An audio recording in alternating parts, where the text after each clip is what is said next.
Hey guys, Monk here, and today we're going to cover angling. This is part of my beginner's guide here because this is important stuff. Now, a lot of people don't do angling correctly. They think there's a not really significant difference between angling and bow tanking, and it's completely not the case. If you take a look at this warspite here, that's a great example. It's a really good boat that actually benefits really well from angling and does not do well against bow tanking. Now, armor scheme, armor veer is very helpful for this because you can identify parts of the armor. Now you see most of this boat, I think, appears to be 25mm thick, which means it can bounce 356mm guns. Now this means the overmatch mechanic does not work on this thing. Overmatch mechanic is when the shells punch through regardless of the armor. We've discussed that in the previous video. So this one, that means that 14-inch guns cannot easily just overmatch through this armor. If you angle the armor, if you're not giving it a flat angle, you can bounce. But for tier 5, not everything has 14-inch guns, which is 356. Some of them have 15-inch guns. In that case, you need this armor, which can cause 406mm and lower caliber to bounce, which is 32 onwards. And then all these bypass all forms of AP when correctly angled. So, yes, the 25mm of armor, it's not great, but it'll work. Now, TP protection here, sea protection, that is actually not part of your ship's HP. It is purely armor to protect you against torpedoes. It does not actually affect your ship HP. So, that's the actual armor scheme of the warspite, what you see there. See all that side armor? That's heavy side armor. That's very easily penetrated when you're giving a flat angle, but when you're giving an angled front on it, it's a lot harder to pen. And you see the difference there. That's all the cut. Look at all the red and orange you can paint. You can bounce the shells off. And then if you bow tank, look at all the green. So if you're going against something with 380mm guns and above, all that green stuff, no matter what angle you present, they'll munch right through it. So presenting a bow angle like this does not work well. They can punch straight through into your citadel, as you can see here. If we just put it on and put yourself at an angle, let's pop it out. Can't stair tank either. That's stern tanking. Not gonna work. Here's at an angle. You see how much green there is actually not shown. The bow is of course there, but not every shot is going to hit the bow. So you see the angle difference there. That's very helpful. Now different ships have different armor, and I'm honestly, as much as I'd like to say you can cover easy to do everything, looking at other ships, they've all got different armor schemes. This Queen has these side bits of armor that are incredibly weak there. It's the same sister ship, but it's just a different problem. If you look at different boats, there's tons of different armor schemes, and because we have the armor viewer, it's very helpful to see.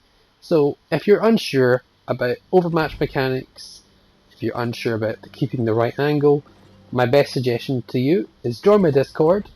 I have a list of all the overmatch mechanics, and I have a wee page showing you all the guns that are relevant for overmatch and stuff like that.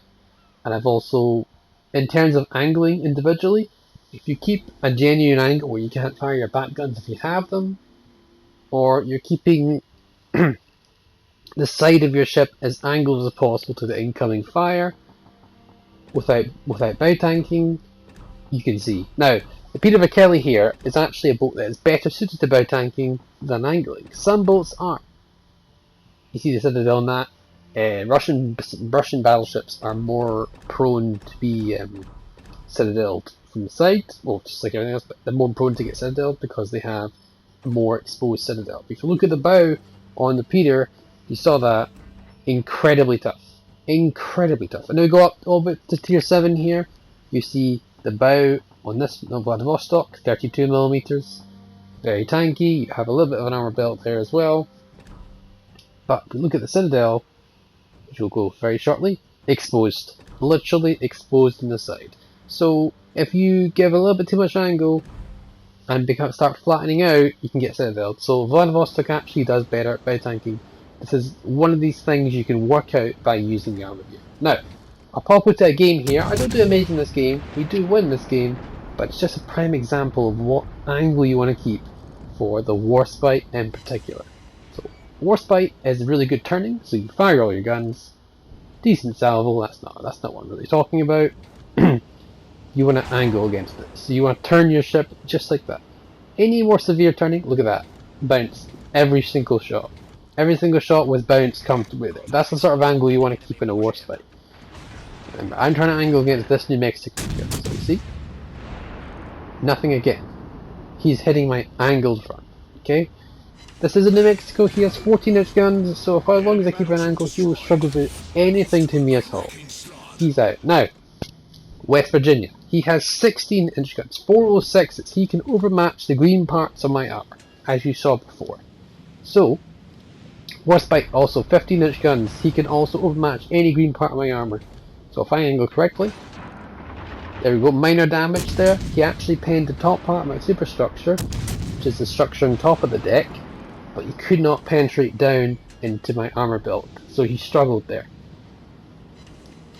It's not important what I'm shooting right now. This is all about keeping an angle on the enemy ships. I'm angling against the Warspite, and I'm kind of bow-tanking the West Virginia there. So they're going to keep shooting me, which is fortunate enough for this video, because I remember this. Look at the angle I'm presenting. This angle is ideal. Alright, here we go. Warspite is firing at me here. Okay, he missed there, but there we go. See how West Virginia hit my nose there and just went straight through? That's the overmatch playing it. I can't angle against both of them. I'm technically stuck in a crossfire. See that? Bouncing off my turret there. Struggling to do much to me here. Really struggling. Now, I don't want to be doing this. This is what I'm doing in bow-tanking in West Virginia, which has 16-inch guns, which can easily overmatch my nose. So let's try and get an angle going on him. See, the only damage he did to me was through the nose. Everything else was bounced. Meanwhile, I'm pinning him. He's not a problem. Alright, good. Division mate gets rid of him. That's great. Now I can focus entirely on angling on the Warspite. Now, you see, every damage, all the damage I've taken so far is just from the nose. From the bow of the ship. That cannot, if you angle, it doesn't really matter because of the overmatch mechanics. See that again? He's fired HE. He's tried to shoot me so many times and he's fired that. And I even shattered the HE because if you have the armor belt shown, you will shatter any shell in the game. If you're hitting purely just the armor belt. Even a Yamato, who can only overmatch 32mm, the armor, well, that was a bad shot on my part. The armor viewer, the armor belt on this particular battleship is beyond 32. So there we go. See, he's trying to go for my nose there. You see this? Because he knows that he's been trying to go for my armor belt and it's been bouncing all this time. Now, I might fast forward the action a little bit and I'll fast forward some shots. Meanwhile, see that there? Went right through his superstructure and plunged right there. I'm going for his stern. See that? There we go. Got 2 penetration in his stern there. You see that? He's not giving the angle. He's trying to stern tank, which is not ideal. And that's, you're not going to do well with that. Meanwhile, maintaining my angle as much as possible. Meanwhile, our teammates are absolutely obliterating him.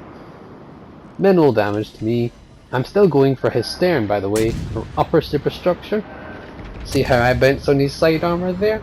Warspite and battleship guns in general are not always 100% reliable. So you go for his superstructure, you don't go for these armor belts. If you angle, you'll minimize the damage you take. That Warspite would have been dead if he gave us flat broadside. But he's stern tanking, and that's what happens when you try and stern tank against 50-inch or above guns in a tier 5 battleship. Warspite. I don't believe he's giving enough angle, so I'm going to fire my guns here. So we'll see if he's giving enough angle. Okay, he's actually turning to give decent angle now, but he overturned it, and actually got 3 penetrations there. Now, no more ships to angle, so I'm going to fast forward this until we get another ship to shoot at. So, alright, shots coming in from Warspite, pretty much all bounce, minor overpen of the top of my bow, or superstructure there. Going right through, plunging into his superstructure, doing decent damage, though one shell did hit his armor belt. This is all about the angle here. The damage I do really in this game is not relevant, it's all about the angle I want to hold. Now, he's very low in health. Let's see. His last salvo is going for me. Okay. Minimal damage again. I have taken nothing but chip damage this whole game. The only significant damage I've taken is through my nose, which they can penetrate. So if you angle correctly, you can do a lot of good stuff. Now, I'm going to fast forward this wee blunder here. 2 seconds. And with the power of editing, we are back. So, I really want to highlight the angle I'm keeping almost through the whole game here, and what I'm doing right and what I'm doing wrong, because not every game you do everything perfect. I am bow tanking this queen right now. I'm only doing that because if I keep a better angle, I might run into my enemy, friendly person there. His priority is not me. But now, you see, I start to create my angle. Start to create my angle, and now I'm bow angled now. See that? I have my angle right now. If he shoots me, he's going to struggle to do much to me unless he goes for my nose. Now, I'm giving him, this is bow tanking again, just so I can fire my front guns. There we go. So, perfect demonstration of angling, bow tanking, showing off the difference there, and showing how effective it can be in a match where you've got the overmatch mechanic into play. So there's learning about tanking, angling, sorry, and then you'll see the difference again with the bow tanking. Right on the bow. There we go. Anyway, hope this helps, and I'll catch you next time. Bye for now.